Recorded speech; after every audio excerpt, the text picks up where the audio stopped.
मसीह यीशु के नाम में आप सबको सलाम। उम्मीद करता हूँ कि आप सब खैरियत से होंगे। हम सभी जानते हैं कि कुछ दिनों के बाद मुक़द्दसा मरियम की ज़ियारत आने वाली है, तो मैंने चाहा कि इसके ऊपर ज़रूर आपके साथ बात की जाए, क्योंकि जब भी हर साल जब ये ज़ियारत आती है तो कुछ लोग हैं जो कहते हैं कि ये सब ठीक है और कुछ लोग हैं जो कहते हैं ये गलत है।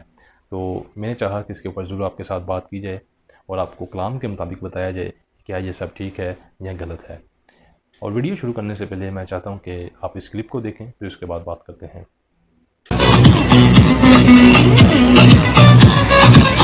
और ये मेरे भाई जा रहे हैं जी, रिंग से हो गए।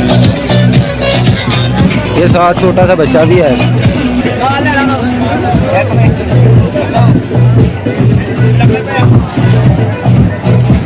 ये देखें जी।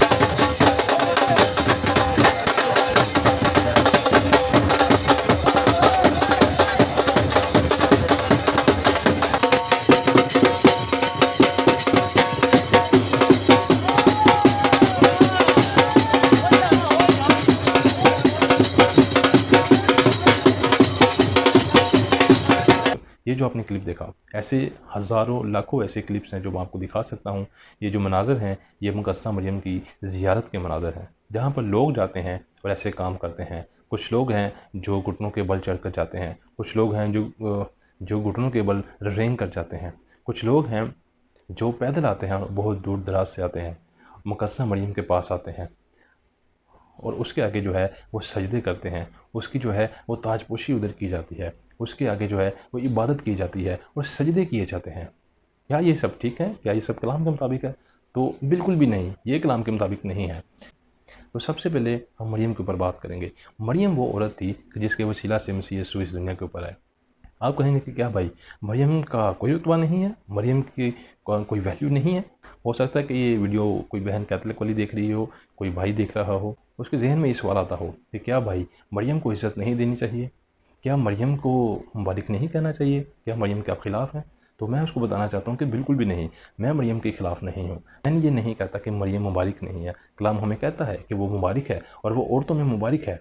और कलाम कहता है कि अब से लेकर हर ज़माना के लोग उसको मुबारिक कहेंगे, क्योंकि उसके ज़रिए से ही मसीह यीशु जिसने पूरी दुनिया को निजात दी, जो पूरी दुनिया की निजात का वसीला बना, वो उसके थ्रू ही होकर आ गया, उसके थ्रू ही आया, उसकी गोद से ही आया। और ये बाप का प्लान था, ये बाप का प्लान शुरू से था कि अपने बेटे को एक कुंवारी के ज़रिए इस दुनिया के ऊपर भेजे। और हम यही मान रखते हैं, हम ये यकीन रखते हैं कि जो मरियम है वो एक मुबारिक है और रहती दुनिया तक जो है, इस दुनिया के ऊपर जितनी भी औरतें हैं वो औरतों में से मुबारिक थी, मुबारिक है और मुबारिक रहेगी। हम उसका इनकार नहीं कर सकते। यस, वो मुबारिक रहेगी। खुदा का कलाम मरियम को मुबारिक कहता है। ये नहीं कहता कि हम उसकी पूजा करें, हम उसकी परस्तिश करें, हम उसके आगे सजदा करें, हम उसके आगे इबादत करें। नहीं, ये कलाम ऐसा नहीं कहता। क्योंकि खुदा का कलाम कहता है कि आसमान के तले ज़मीन के ऊपर किसी को दूसरा नाम नहीं बख्शा गया। सुने इस बात को कि जिसके वसीला से हम निजात पा सकें। निजात का रास्ता एक ही है, एक ही है निजात का रास्ता, और वो है खुदावंद यीशु। उसके सिवा कोई भी रास्ता नहीं है। कोई भी ऐसा नहीं दुनिया के ऊपर आया कि जिसके वसीला से हम बाप के पास जा सकें। हम मरियम के वसीला से बाप के पास नहीं जा सकते, हम इसहाक के वसीला से बाप के पास नहीं जा सकते, हम इब्राहिम के वसीला से बाप के पास नहीं जा सकते, हम याकूब के वसीला से बाप के पास नहीं जा सकते। समझे इस बात को, हम एक ही वसीला है और वो है मसीह यीशु। मसीह यीशु ने कहा, राह, हक और ज़िंदगी मैं हूँ, रास्ता मैं हूँ, कोई मेरे वसीला के बगैर बाप के पास नहीं जा सकता। हमें इस बात को समझना होगा। यस, हमें इस बात को समझना होगा। यूहन्ना के शागिर्द, सुने इस बात को, यूहन्ना के शागिर्द जब यीशु मसीह के पास आए तो उन्होंने कहा, ए रब्बी, हमें दुआ करना सिखा जैसे यूहन्ना ने अपने शागिर्दों को सिखाई। बड़े ध्यान से सुनिएगा इस बात को। यीशु मसीह ने कहा, जब तुम दुआ करो, यीशु ने कहा, जो मुझ पर ईमान रखते हैं, यीशु उनको कह रहा है, जब तुम दुआ करो तो कहो, ए हमारे बाप, ए हमारे बाप, तू जो आसमान पर है, तेरा नाम पाक माना जाए। इस बात को समझे, तेरा नाम पाक माना जाए। मसीह यीशु ने हमें ये दुआ सिखाई है। आप जो भाई वीडियो देख रहा है, ईमानदार हैं, आपको ये दुआ सिखाई है कि जब भी हम दुआ करते हैं हम बाप का नाम लेते हैं। तो कई लोग हैं जो ये कहते हैं, ए बाप इब्राहिम, इसहाक और यकूब के खुदा। हाँ, वो यकूब का खुदा है, वो इब्राहिम का खुदा है, यस, वो इसहाक का खुदा है। लेकिन जब नए अहदनामा में हम आते हैं तो मसीह यीशु ने हमें ये ऐसे दुआ करना सिखाई कि ए हमारे बाप, जब तुम कहो तो कहो, ए हमारे बाप, तू जो आसमान पर है, तेरा नाम पाक माना जाए। हम जो बाप से दूर हो गए थे उसने हम हमारे बाप के साथ हमारा मेल मिलाप कराया। इस बात को समझे। अब हम इसहाक के, जैसे कि मैंने आपको पहले बताया है, हम पुराने अहदनामा के जो लोग हैं, जो नबी हैं, हम उनके थ्रू बाप के पास नहीं जा सकते। एक ही रास्ता है, एक ही वसीला है, और वो है खुदावंद यीशु। यीशु मसीह है जो रास्ता है जिसके वसीला से हम बाप तक पहुंच सकते हैं, बाप के पास जा सकते हैं। और उसके सिवा कोई भी इबादत के लायक भी नहीं है। वो खुदा पाक है, वही इबादत के लायक है, वही सजदों के लायक है, वही तमाम तारीफ़ों के लायक है। और मैं आपको बताना चाहता हूँ, ये जो मुकद्दस मरियम की ज़ियारत पर लोग जाते हैं, जो ताजपोशी करते हैं, जो जो उनके पाँव चूमते हैं, जो उनके आगे सजदा करते हैं और उनको इतनी इज़्ज़त देते हैं, उनको इतना हम्द करते हैं उनकी, उसके लिए मैं कलाम खुदा के कलाम में से पढ़ूँगा। प्लीज़ अगर आपके पास खुदा का कलाम है तो मेरे साथ खोलिएगा, अगर नहीं है तो बाद में आप इसको स्टडी कर सकते हैं। बड़े ध्यान से सुनिएगा। मैं चाहता हूँ कि आप मेरे साथ निकालिए यशायाह नबी का सहीफ़ा, उसका 42 बाब, और उसकी हम 8 आयत को पढ़ेंगे और देखेंगे कि खुदा का कलाम क्या कहता है। क्या खुदा अपनी इज़्ज़त दूसरों को देता है? क्या मूर्तियों को इज़्ज़त देता है? क्या बुत परस्ती को अपनी इज़्ज़त देता है कि मेरे सिवा आप किसी दूसरे की इज़्ज़त करो? हम खुदा के कलाम में से सीखेंगे। यशायाह नबी का सहीफ़ा 42 बाब और उसकी 8 आयत को हम पढ़ेंगे। लिखा है, यहोवा मैं हूँ, यही मेरा नाम है। मैं अपना जलाल किसी दूसरे के लिए और अपनी हमद खोदी हुई मूर्तों के लिए रवा ना रखूँगा। यहोवा खुदा कह रहा है, आसमानी बाप कह रहा है कि मैं अपना जलाल अपनी हमद खोदी हुई मूर्तों के लिए नहीं रखूँगा। वो नहीं चाहता कि मेरी इज़्ज़त जो है, जो मुझे मिलनी चाहिए, वो दूसरे जो बुत हैं, जो हाथ के बनाए हुए बुत हैं, उनको दी जाए। मेरी जो हमद लोग करते हैं, वो मेरी हमद करें, वो किसी मूर्तियों के आगे, किसी बुत परस्तों के आगे जाकर सजदा ना करें। अगर आप बाप का जलाल जो है वो किसी मूर्तियों को देंगे, हाथ की बनाई हुई मूर्तियों को, तो इसका अंजाम बहुत बुरा होगा। इसका अंजाम बहुत बुरा होगा। और जो मुकाशवा की किताब है, जब हम पढ़ते हैं, आखिरी किताब है बाइबल की, मुकाशवा की किताब, तो वहाँ पे हम देखते हैं लिखा है कि जो दूसरी मौत है उसके अंदर बुत परस्त भी हैं। बुत परस्त भी हैं जो उसके अंदर जाएंगे, हमेशा की आग के अंदर। मेरी बहनों और मेरे भाइयों, खुदा अपनी इज़्ज़त किसी दूसरे को नहीं देता। आप जानते हैं कि खुदा किसकी इज़्ज़त करता है और खुदा इज़्ज़त किसको देता है? जब आप पढ़ते हैं पहला शमूएल 2 बाब और उसकी 30 आयत को, जब आप कभी आप उसको पढ़ के देखिएगा, खुदा कहता है कि जो मेरी इज़्ज़त करता है मैं उसकी इज़्ज़त करता हूँ, जो मेरी इज़्ज़त नहीं करते मैं उनकी इज़्ज़त नहीं करता। और मैं आपको बताना चाहता हूँ, खुदा का कलाम कहता है कि खुदा हाथों की बनाई हुई मूर्तों के अंदर नहीं रहता। जब हम बुत परस्ती की बात करते हैं तो पुराने अहदनामा के अंदर बुत परस्ती जो है वो एक बहुत बड़ा गुनाह समझा जाता था, और इसराइल जो था वो बार बार बुत परस्ती करता था, और खुदा जो था उनको बार बार वार्निंग देता था, अपने प्रॉफिट को भेजता था, अपने लोगों को भेजता था कि इनको बाज करें, कि बुत परस्ती से बाज आएँ, गुनाह से बाज आएँ, नहीं तो इनके ऊपर बहुत सज़ा आएगी। और हम देखते हैं जब इसराइल जो था, यहूदा जो था, वो बाज नहीं आया था तो उनको पनिशमेंट मिली, उनको सज़ा मिली। जब नबूकदनेस्सर बादशाह आया था और यहूदा भी बंदी बनाया गया और फिर इसराइल भी बंदी बनाया गया। आप बाइबल को पढ़ के देखिए, बुत परस्ती के ख़िलाफ़ खुदा ने बार बार हमें वार्निंग दी है, हमें अलर्ट किया है अपने नबियों के थ्रू, अपने लोगों के थ्रू। बुत परस्ती जो है वो बाइबल मुक़द्दस के अंदर हराम है। बाइबल मुक़द्दस के मुताबिक वो बहुत बड़ा एक गुनाह है। आज लोग बुत परस्ती कर रहे हैं, आज लोग मरियम के आगे झुक रहे हैं, मरियम को सजदे कर रहे हैं, मरियम की जो परस्तिश कर रहे हैं। मरियम के ऊपर जब हम बात करते हैं तो मरियम क्या कहती है? मरियम के जो अल्फाज हैं, मरियम कहती है कि मेरी जान खुदा की बड़ाई करती है, मेरी रूह मेरे मुनज्जी खुदा से खुश हुई, मुनज्जी खुदा से खुश हुई। मरियम की जो जान है वो खुदा की बड़ाई कर रही है, वो खुदा के नाम को ऊंचा कर रही है, वो खुदा के नाम को इज़्ज़त दे रही है, वो अपने नाम को इज़्ज़त नहीं दे रही, वो खुदा की बड़ाई कर रही है। आप पढ़ कर देखिए अंजील के अंदर। और आज हम लोग जो क्या कर रहे हैं कि मरियम के आगे सजदे कर रहे हैं, मरियम के आगे दुआ कर रहे हैं, मरियम के आगे झुक रहे हैं, मरियम की ताजपोशी कर रहे हैं, और मरियम को जो है ऊंचा उठाया जा रहा है। और किसको उठाया जा रहा है? उसकी मूर्ति को बनाकर ऊपर उठाया जा रहा है। ऐसी गूंगी मूर्तियाँ, कलाम के अंदर लिखा है कि खुदा हाथ की बनाई हुई मूर्तियों के अंदर नहीं रहता।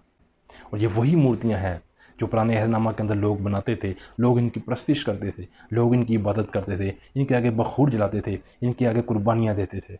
ये वही मूर्तियाँ हैं, ये हाथ की बनाई हुई मूर्तियाँ हैं, पुराने अहदनामा के अंदर जो मूर्तियाँ थी। आप पढ़ कर देखिए पुराने अहदनामा के अंदर। और खुदा उनको सज़ा देता था जो बुत परस्ती करते थे, जो बुत परस्ती के आगे जो बखूर जलाते थे, जो कुर्बानियाँ चढ़ाते थे।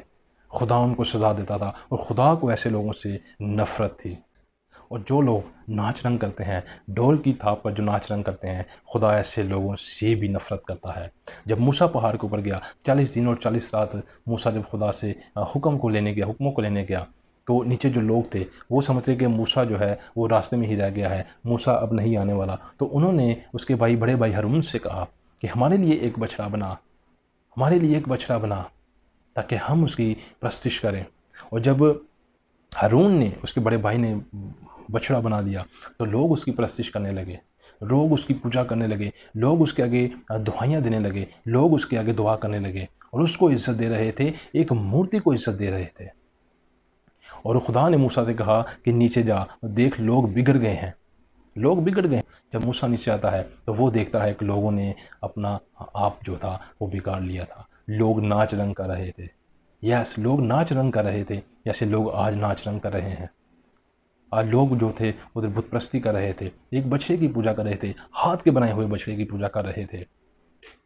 मूसा ने जब उनको देखा तो लोग जो थे वो बेकाबू हो गए थे।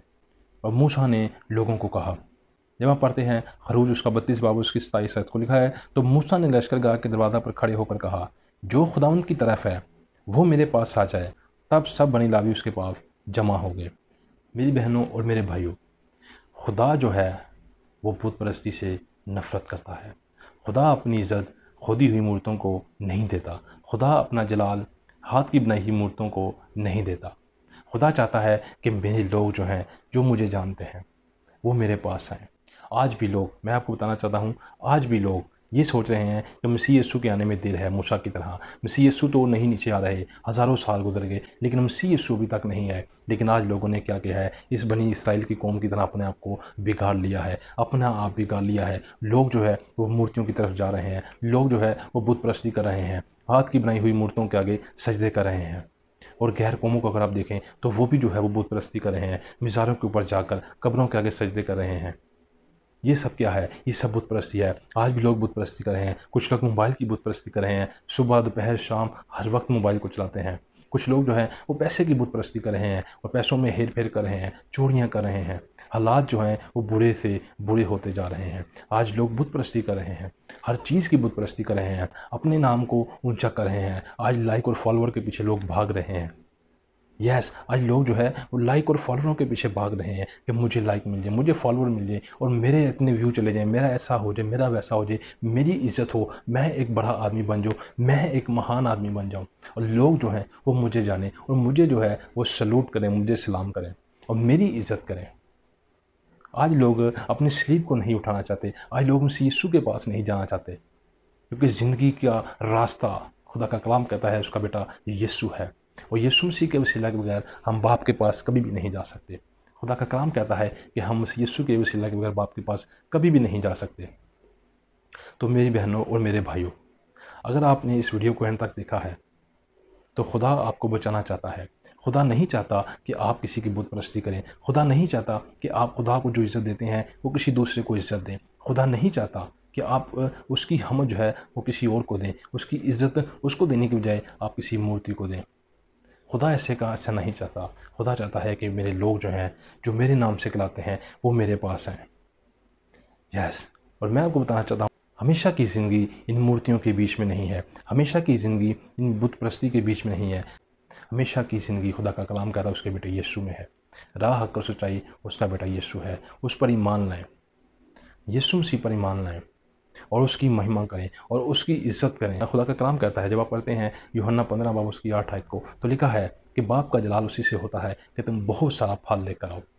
खुदा का जलाल इसी से होता है। खुदा का जलाल इससे नहीं होता कि आप बुत परस्ती करें, आप किसी मूर्तियों के आगे सजदे करें, आप किसी मूर्तियों के आगे झुकें। नहीं, खुदा से जलाल ऐसा नहीं ज़ाहिर होता। ये नाच रंग करने से, ये बुत परस्ती करने से, ऐसे सब करने से, घुटनों के बल चलने से, नंगे पाँव चलने से, अपने जिस्म को जो है वो सज़ा देने से क्या खुदा के नाम की इज़्ज़त मिली है? बिल्कुल भी नहीं। आप सोच रहे होंगे कि क्या खुदा इससे खुश है?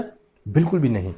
खुदा ऐसे कामों से खुश नहीं है और खुदा के नाम के ऐसे कामों से इज़्ज़त नहीं मिलती। खुदा के नाम को जो इज़्ज़त मिलती है, क्या लिखा है कि बहुत सारा फल लाओ। क्या फल लाओ? ईमानदारी का फल लाओ, रास्तबाज़ी का फल लाओ, मसीह यीशु के बारे में लोगों को बताओ, मसीह यीशु की तालीम के बारे में लोगों को बताओ। ऐसा फल लेकर आओ ताकि बाप के नाम की इज़्ज़त मिले। और ऐसे काम करो जो गैर कौमें आपको देखकर खुदा की बड़ाई करें और जानें कि ये मसीह का मानने वाला है, ये मसीह का फॉलोअर है। इससे क्या होगा? इससे खुदा के नाम को इज़्ज़त मिलेगी।